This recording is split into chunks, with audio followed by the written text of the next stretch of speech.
Assalamualaikum warahmatullahi wabarakatuh. My name is Lashifah Tanaya, and I'm from Digital Office Administrations, Class B. Thank you for my media who gave me opportunity to present my presentations about Freud's personality structure. Sigmund Freud. Sigmund Freud adalah tokoh pendiri psikoanalisis, sebuah metode yang digunakan untuk menjelaskan perilaku manusia dan mengobati gangguan mental. Teori kepribadiannya mengemukakan bahwa ada tiga struktur utama, yaitu ide atau keinginan, ego atau akal, dan superego atau moralitas. The first one is the ID. The ID atau keinginan adalah komponen pertama yang muncul pada kelahiran. ID adalah bagian tak sadar dan penuh dengan dorongan-dorongan instingwal, terutama dorongan seksual dan agresif. Diatur oleh prinsip kesenangan, ide berusaha untuk memenuhi kebutuhan segera tanpa mempertimbangkan konsekuensinya. Contohnya, bayi yang menangis untuk meminta makanan, BAB, dan lain-lain. The second one is the ego, atau akal. Berkembang untuk memediasi antara ide dan dunia nyata, ego beroperasi sesuai prinsip realitas dan menjadi komponen yang sebagian sadar dari kepribadian. Bertindak rasional untuk mengatur pikiran dan perilaku. Ego mempertimbangkan norma sosial dan aturan dalam memutuskan tindakan yang sesuai. Contohnya, seorang menahan lapar selama rapat karena tahu itu adalah perilaku yang lebih sesuai dengan situasi. The last one is the superego, atau moralitas. Muncul sekitar usia 5 tahun dan merupakan bagian yang sebagian sadar dari kepribadian, terbentuk oleh internalisasi aturan-aturan sosial dan nilai-nilai moral. Superego berfungsi sebagai penilaian diri dan mengarahkan individu untuk bertindak sesuai dengan standar moral. Ini terdiri dari dua bagian, yaitu hati nurani yang dapat menimbulkan perasaan bersalah dan ideal ego yang merupakan gambaran ideal tentang bagaimana individu seharusnya bertindak. Contohnya, seseorang merasa bersalah setelah melanggar aturan norma. Freud juga membahas mekanisme pertahanan ego, seperti penyimpanan ingatan yang tidak diinginkan dalam bentuk reaksi yang disebutkan. Mekanisme ini berfungsi untuk mengurangi kecemasan dan melindungi kesehatan mental individu.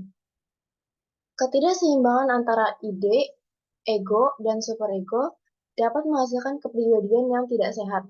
Misalnya, dominasi ide dapat menyebabkan perilaku impulsif, sementara dominasi superego dapat menghasilkan sikap moralis yang ekstrim. Konflik antara ketiga komponen ini dapat menimbulkan kecemasan yang memicu penggunaan mekanisme pertahanan ego.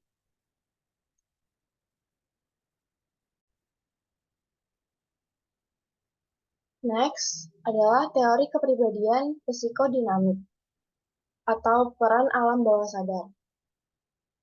Sigmund Freud menekankan peran bawah sadar dalam membentuk perilaku manusia.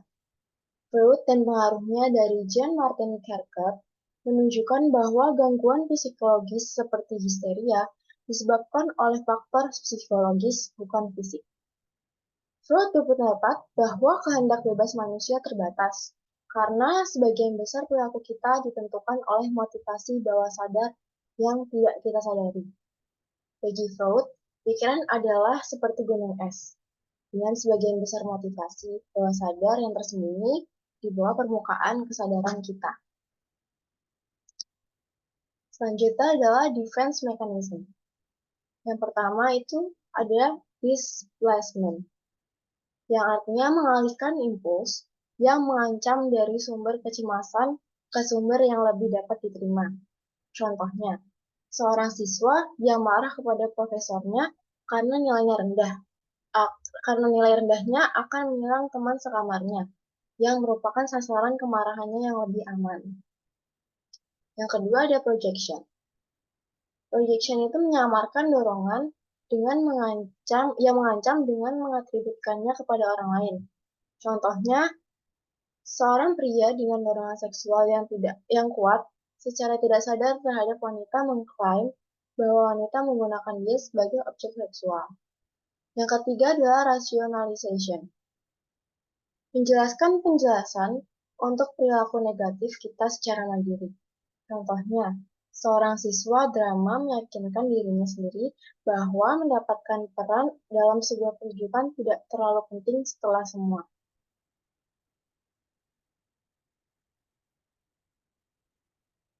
Yang keempat dari reactions formation. Membuat motivasi yang tidak dapat diterima muncul sebagai kebalikan dari aslinya. Contohnya, Jane tertarik secara seksual pada teman Jake, tapi dia mengklaim di depan umum bahwa dia sangat tidak menyukainya. Yang kelima ada regression. Mengundurkan diri ke tahap perkembangan yang lebih dulu, lebih seperti anak kecil dan lebih aman. Contohnya, seorang mahasiswa universitas yang khawatir tentang ujian penting mulai menghisap jari. Yang keenam adalah repression or denial. Mendorong pikiran yang menimbulkan kecemasan ke dalam alam bawah sadar. Contohnya, seorang individu yang menyaksikan orang tuanya berhubungan seks, kemudian tidak dapat mengingat apapun tentang kejadian tersebut.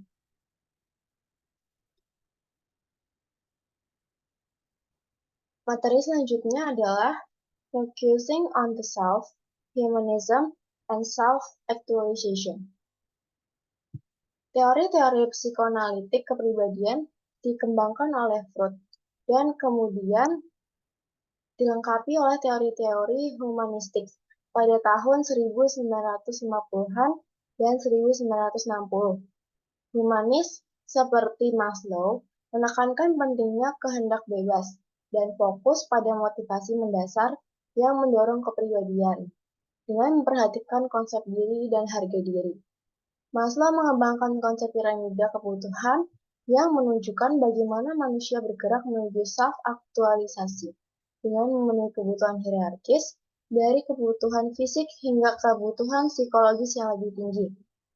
Orang-orang self-aktualisasi menurut Maslow adalah individu yang kreatif, spontan, dan percaya diri dalam hidupnya. Meskipun ada kritik terhadap psikologi humanistik, misalnya, bahwa Maslow berfokus pada kepribadian yang historisnya produktif daripada destruktif dalam penelitiannya dan dengan demikian membuat kesimpulan yang terlalu optimis tentang kemampuan orang untuk berbuat baik. Gagasan humanisme begitu kuat dan optimis, sehingga mereka terus mempengaruhi baik pengalaman sehari-hari maupun psikologi. Saat ini, gerakan psikologi positif membela banyak gagasan ini, dan penelitian telah mendokumentasikan sejauh mana berpikir secara positif dan terbuka memiliki konsekuensi positif penting untuk hubungan kita, kepuasan hidup kita, dan juga kesehatan psikologis dan fisik kita. That's all from me. Thank you. Wassalamualaikum warahmatullahi wabarakatuh.